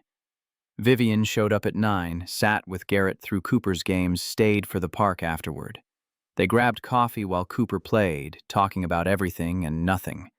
Work stress and parenting challenges and the 1,000 small ways grief ambushed you when you least expected it. At the office, nothing changed. Vivian remained the untouchable CEO. Garrett stayed invisible in Cube 7B. They passed each other in hallways without acknowledgement, maintained perfect professional distance. But at night, after Cooper slept, texts would arrive. Small kindnesses wrapped in words. Board meeting went well today. Turns out standing your ground earns respect even from people who wanted you to fold. Cooper asked if you could come to dinner Wednesday. Something about showing you his new space book. No pressure if you're busy. Found myself laughing today. Really laughing, not the performance kind. First time in so long I'd forgotten what it felt like. Made pasta tonight. Only slightly burned. Cooper says it builds character. Small steps, careful progress. Two people learning to trust each other with their fractures while building something new from the wreckage of their losses. Wednesday dinner happened with Cooper as enthusiastic host, showing Vivian his spacebook collection and explaining black holes with 7-year-old confidence that the universe made perfect sense if you just paid attention.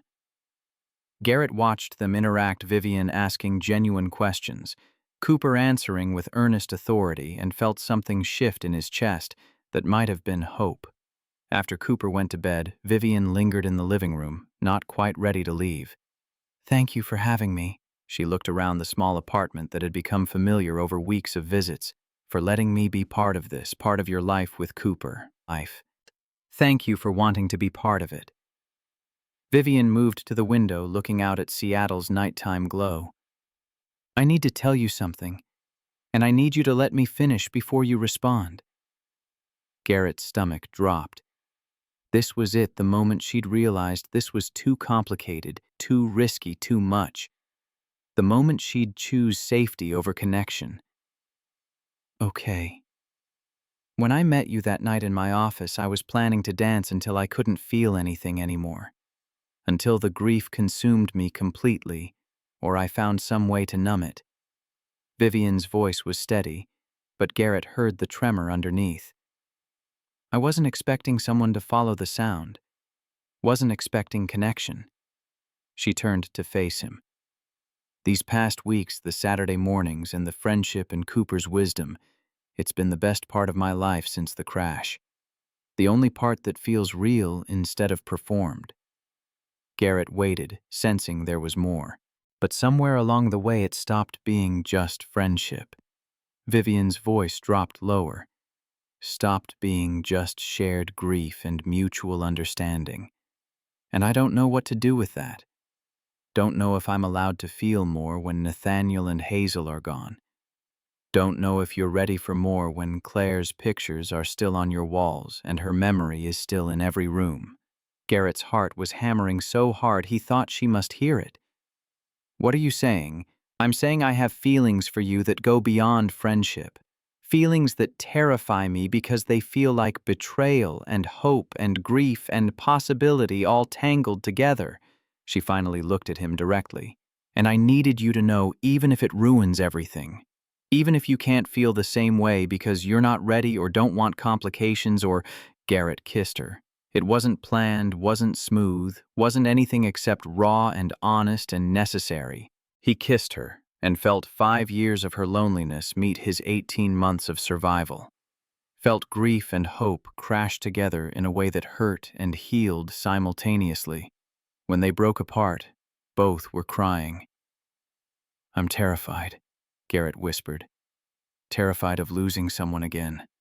Terrified of Cooper getting attached and then you leaving. Terrified that feeling this way about you means I'm erasing Claire." "You're not erasing her." Vivian touched his face gently. "You're making room for something new alongside something eternal. Claire will always be Cooper's mother. Nathaniel and Hazel will always be my first family. But maybe we're allowed to build something new without destroying what we had. I don't know how to do this. Don't know how to be with someone when I'm still so broken. Then we figure it out together." Vivian's voice held determination. "We take it slow. We let Cooper set the pace. We honor the people we lost while choosing to live for the people we still have." Garrett thought about Claire, about the last words she'd said before dying without warning. About 18 months of surviving instead of living. Thought about Cooper asking why Vivian never came inside about his son's wisdom that brave meant trying even when you were scared. "Okay," he said, "but we do this right. Slow with Cooper's well-being as the priority. And the second it becomes too much, the second either of us isn't ready, we stop and reassess. No pressure, no expectations." Vivian took his hand. Just two people learning to live again. Together this time. They sat on the couch talking until midnight about what this meant, what it could look like, how to navigate feelings neither had expected to have again. And when Vivian finally left, she kissed him goodbye at the door like it was both the most natural and most terrifying thing in the world. Garrett stood in his apartment afterwards staring at Claire's picture and said out loud, "I hope this is okay. I hope you'd understand. I hope you know I'll never stop loving you, even if I'm learning to love someone else too." The picture didn't answer, but somehow the silence felt less heavy than before. Telling Cooper required strategy and honesty and the kind of conversation Garrett had never imagined having with a 7-year-old. He waited until Sunday morning over pancakes when his son was alert but relaxed. "Can we talk about something important, buddy?" Cooper looked up from his chocolate chips. "Is this about Miss Vivian? How did you Dad, you smile different now, and you check your phone more. And yesterday when she left, you watched her car until it disappeared." Cooper grinned with the satisfaction of a detective solving a case. "I'm 7, not dumb." Garrett almost laughed. "Okay. Yeah, it's about Vivian. How would you feel if we tried being more than friends? Like dating. Yeah, like dating." Cooper was quiet for a long moment, pushing pancake pieces around his plate. When he finally spoke, his voice was small. "Will she try to be my new mom?" Garrett's heart broke. "Nobody, no one will ever be your mom. Mom is mom, always. Vivian has her own daughter she lost, and she's not trying to replace Hazel any more than she'd try to replace your mom. But she could be someone who cares about you, who's part of our lives in a different way. What if she leaves like Mom did?" Cooper's voice cracked. "What if I like her, and then she dies too?" And there it was. The fear Garrett felt every single day spoken with the clarity only children possess. The terror that love meant loss, that letting someone in meant risking another devastating goodbye. "I can't promise she won't leave," Garrett said honestly, reaching across the table to squeeze his son's hand. "I can't promise any of us won't get hurt or lose each other, because that's the risk of loving people. But I can promise that running away from caring about someone because we're scared doesn't actually protect us. It just makes us lonely." Cooper thought about this face serious. "Mrs. Brennan says being brave isn't not being scared. It's being scared and trying anyway. Mrs. Brennan is very wise. So if you're scared but trying anyway, that's brave." "Yeah, buddy, that's exactly what brave is." Cooper nodded slowly. "Okay, you can date Miss Vivian, but you have to promise something." "What's that?" "If you're going to love her, you have to love her for real. Not halfway, not scared love. Real love like you loved Mom." Cooper's eyes were fierce with 7-year-old conviction. "Because Miss Vivian is sad like us, and she deserves someone who's brave enough to love her all the way." Garrett pulled his son into a hug that lasted well past 12 seconds, holding on while tears ran down his face. When did Cooper get so smart? When did his little boy become wise enough to understand that real love required courage, that half measures were worse than nothing? "When did you get so smart? I was always smart." Cooper's voice was muffled against Garrett's shoulder. "You just don't listen when you're in your head too much." The first official dinner with all three of them happened the following Wednesday, and Garrett had never been more nervous about cooking spaghetti in his life. Cooper set the table with elaborate care, folding napkins into shapes that were supposed to be swans but looked more like confused triangles. When Vivian arrived carrying flowers and looking more nervous than she'd ever looked in a boardroom, Cooper greeted her at the door with ceremonial gravity. "Welcome to our home. Dad's making spaghetti because that's all he knows how to make without burning things. I made swan napkins, but they look weird, and we have a rule about dinner." "What's the rule?" Vivian asked, playing along. "Everyone has to say one good thing about their day and one thing they're grateful for. It's how we remember to notice good stuff, even when things are hard." Cooper took her hand and led her inside. "Also, if you don't like the spaghetti, you have to lie and say it's good because Dad's feelings get hurt." "I heard that," Garrett called from the kitchen. "You were supposed to." Cooper grinned at Vivian. "Come see my room. I want to show you my new space posters." Garrett watched them disappear down the hallway, heard Cooper's enthusiastic explanation of constellations and black holes, heard Vivian's genuine interest and questions. Something in his chest loosened the fear that this would be awkward or forced or wrong. Instead, it felt like pieces fitting together in a way he hadn't expected but desperately needed. Dinner was chaotic and imperfect and exactly right. Cooper dominated conversation with elaborate theories about whether dinosaurs could survive in space. Vivian contributed actual scientific knowledge that both impressed and disappointed him when she explained why T-Rex couldn't actually drive a spaceship, and Garrett just watched them interact with something that felt dangerously close to hope. During dessert ice cream, because Garrett's baking skills were non-existent, Cooper executed his gratitude rule with the seriousness of a judge. "Dad, you go first." "Okay. My good thing today was this dinner. My grateful thing is that you two are willing to take a chance on building something new together." "Miss Vivian's turn." Vivian set down her spoon carefully. "My good thing was being invited into your home, into your family space. My grateful thing is that you're letting me try to be part of your lives even though I don't know if I'm doing it right." "You're doing it right," Cooper said with confidence. "Now my turn. My good thing was showing you my space posters. My grateful thing is that Dad's learning to be brave even when he's scared and that you make him smile like Mom used to." The air went still. Garrett felt tears prick his eyes, saw Vivian's hand cover her mouth. Cooper looked between them, worried. "Did I say something wrong?" "No, buddy." Garrett's voice was rough. "You said something very, very right." After dinner, Cooper requested a story with all the voices, which meant Garrett had to perform an elaborate space adventure featuring dinosaurs, astronauts, and a dragon who was afraid of heights. Vivian sat on the floor next to Cooper's bed, listening with delight as Garrett made a fool of himself with sound effects and character voices. When Cooper finally drifted off mid-story, they tiptoed out together like co-conspirators. In the living room, Vivian said quietly, "Thank you for letting me be part of the. Thank you for wanting to be part of it."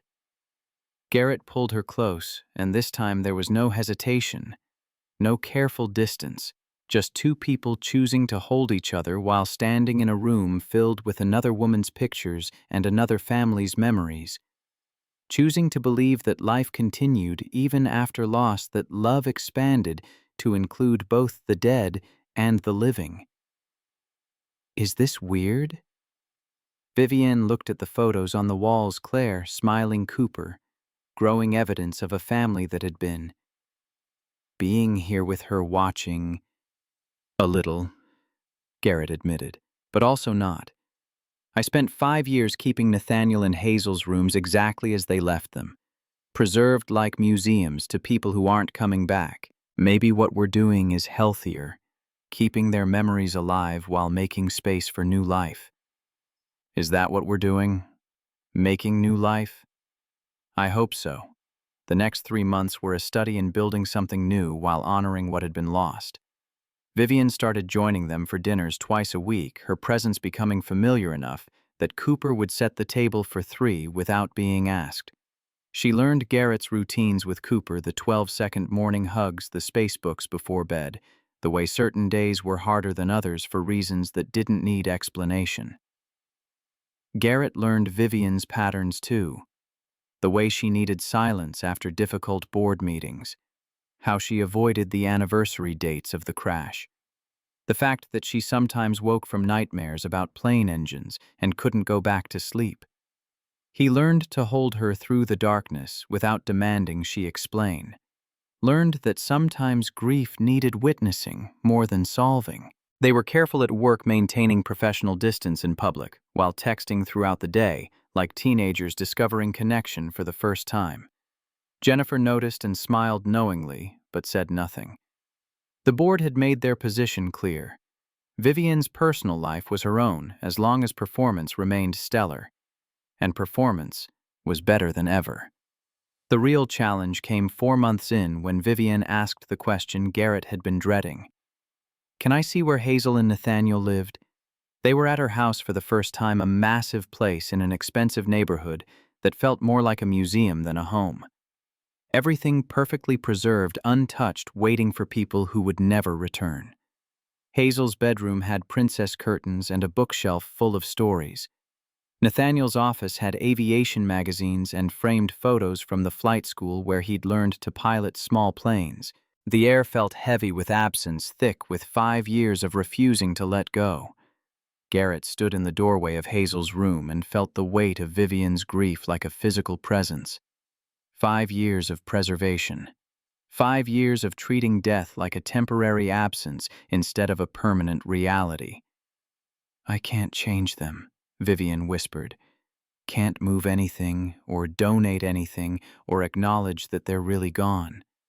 It feels like betraying them." "It feels like the only way to keep them," Garrett said, gently understanding, because he'd done the same thing. Kept Claire's clothes in the closet for months because removing them felt like erasing her. "But Vivian, they're not in these rooms. They're in your memory, in your heart, in the way you live your life. Keeping their space frozen doesn't bring them back." "I know. Logically, I know." Her voice broke. "But emotionally, if I box up Hazel's toys or clear out Nathaniel's office, what's left? How do I prove they existed?" Garrett thought about his apartment with Claire's pictures everywhere, about how he'd initially kept everything exactly as it was because change felt like betrayal, about how Cooper had finally asked 6 months after the funeral if maybe they could donate Mom's things to people who needed them because Mom always said helping others was important. "You prove they existed by living the life they'd want you to live," Garrett said. "By being the person they fell in love with, the mother Hazel knew the wife Nathaniel chose. By making space for new memories while honoring old ones." Vivian sank onto Hazel's bed, surrounded by stuffed animals and princess dresses. "I don't know how to do that." "Then let me help. Let us help me and Cooper. We'll go through it together." Keep what matters, donate what someone else could use. Create space that honors them without imprisoning you. No pressure, no judgment, just choosing to live in a present that acknowledges the past instead of a past that denies the present. It took 2 weekends to sort through Hazel's room with Cooper helping because he understood what it meant to love someone who was gone. They kept the special stuffed animals and favorite books, the handmade drawings and photos that captured Hazel's spirit. They donated clothes to a children's shelter, toys to a hospital, princess decorations to a foster care organization. Nathaniel's office took longer because Vivian kept finding reminders, love notes tucked in books, photos from trips they'd taken, evidence of a life fully lived before it ended too soon. But slowly, carefully, they created space that honored without suffocating, that remembered without requiring perfection. When they finished, Vivian stood in the transformed rooms and cried. But this time the tears felt different, less like drowning, more like release. "Thank you," she whispered to Garrett, "for not letting me stay frozen. Thank you for trusting me to help you thaw." The shift happened gradually after that. Vivian stopped treating her house like a museum and started living in it. She invited Garrett and Cooper over for dinners, let Cooper's energy fill the empty spaces, laughed without guilt when something was funny. She kept photos of Nathaniel and Hazel displayed with love, but stopped shrinking herself to fit into the person she'd been when they were alive. One Saturday morning, 6 months after that first midnight encounter, Vivian arrived at the soccer field carrying something wrapped in tissue paper. "What's that?" Cooper asked, abandoning his warm-up to investigate. "A gift for both of you. Open it after the game." Cooper vibrated with curiosity through the entire match, which his team actually won, sending all the 7-year-olds into ecstatic celebration. Afterwards, sitting on their usual bench while kids swarmed the playground, Cooper carefully unwrapped the tissue paper to reveal 2 framed photos. One showed Vivian, Nathaniel, and Hazel at the beach, all 3 smiling at the camera with ocean and sunset behind them, evidence of joy before tragedy. The other showed Garrett, Claire, and baby Cooper in the hospital, Claire holding their newborn son with exhausted joy, while Garrett looked at both of them like they were miracles. "I thought maybe we could have these in our home," Vivian said carefully. "Wherever that is. So both our families are present, both our histories are honored, both our pasts are part of our future." Cooper looked at the photos, then at Garrett with a question in his eyes.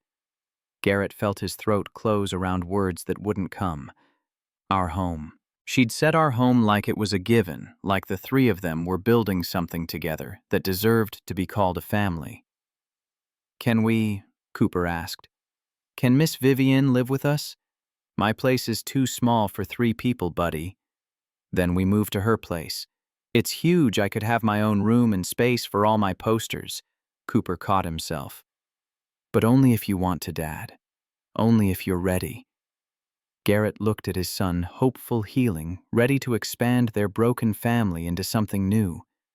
Looked at Vivian, vulnerable, offering her home and her heart.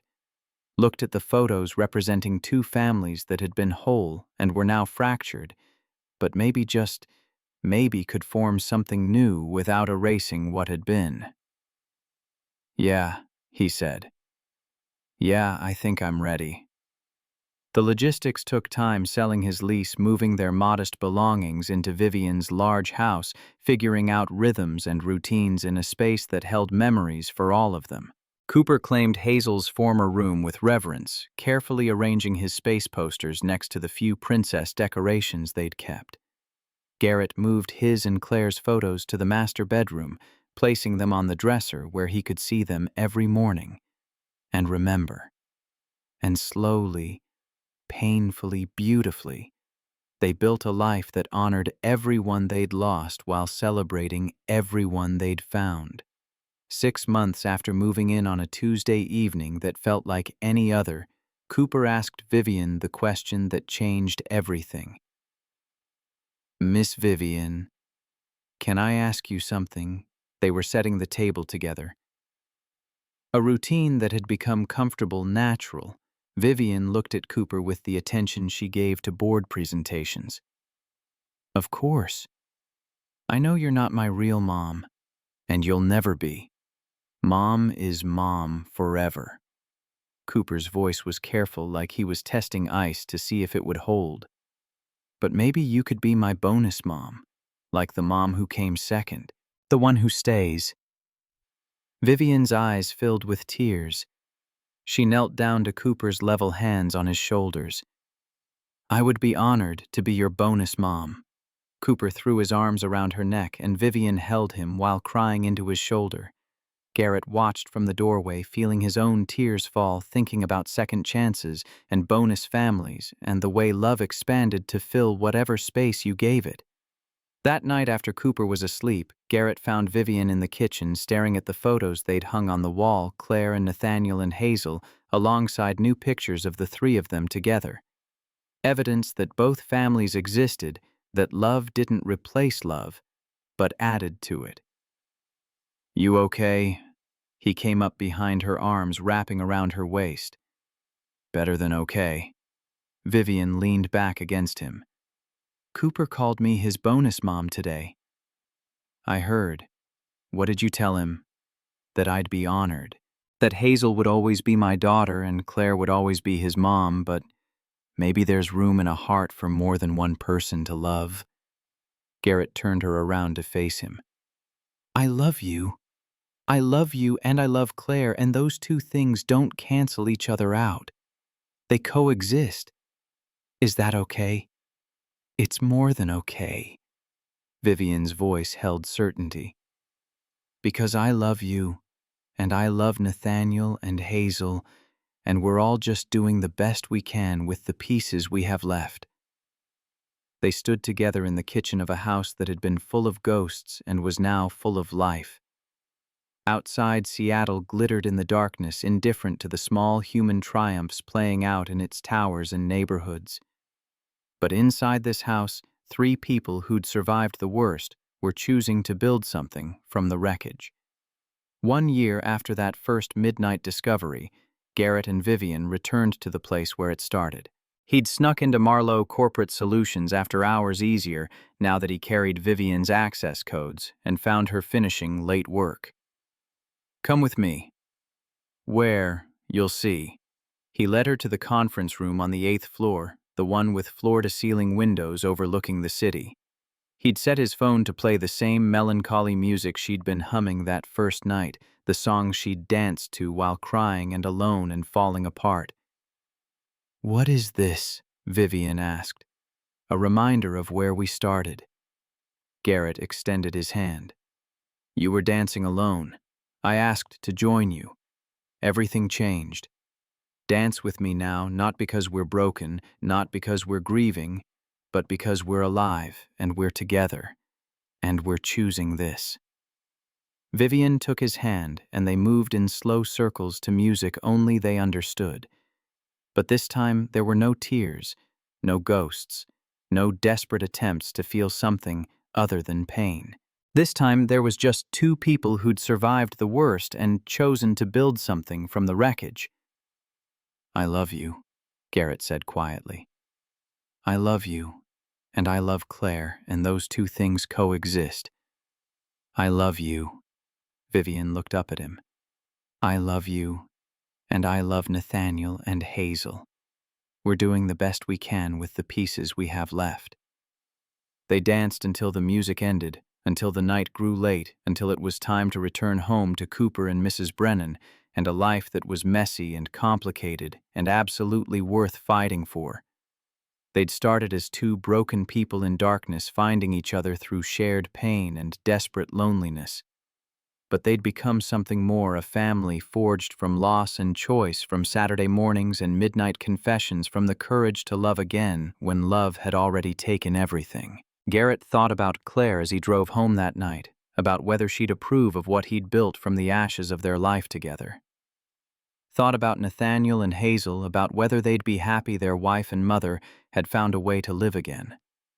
Thought about the impossibility of moving forward while honoring the past, and how maybe that impossibility was the only way forward. When he arrived home, Cooper was still awake despite the late hour, sitting on the couch with Vivian while she read him the spacebook using all the voices. His son looked up when Garrett entered and smiled with Claire's smile. Dad. We're at the part about black holes. Miss Vivian says they're not really holes, they're more like gravitational wells, where escape velocity exceeds the speed of light. Garrett finished joining them on the couch. Exactly. Cooper snuggled between them. Mrs. Brennan says our family is like reverse black holes.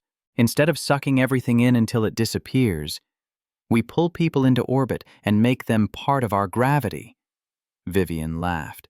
Mrs. Brennan has very creative physics theories. She's right, though, Garrett said quietly. We pull people in. We make them part of our gravity.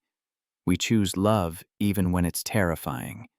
He looked at the 2 people flanking him, his son who'd inherited his mother's wisdom and resilience, the woman who'd learned to live again through sheer force of will and Saturday mornings. Looked at the photos on the walls showing families that had been and families that were becoming.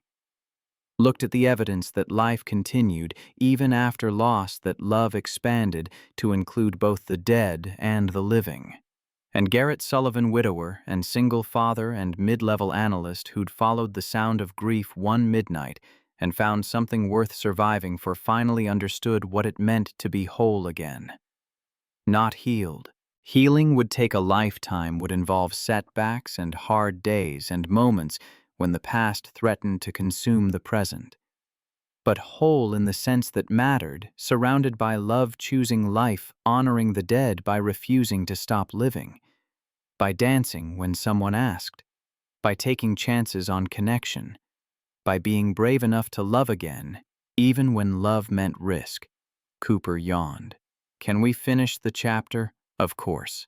Vivian resumed the story, and Garrett listened to her read with all the voices heard. His son's delighted laughter felt the weight of chosen family and second chances and imperfect but beautiful new beginnings. He thought about that first night, about the broken CEO dancing alone in her office, about his own loneliness echoing hers across the empty building. They'd found each other in darkness. They'd built something in the light. And all of that, every risk taken, every boundary crossed, every moment of vulnerability and courage, all of it was enough. It was more than enough. It was everything.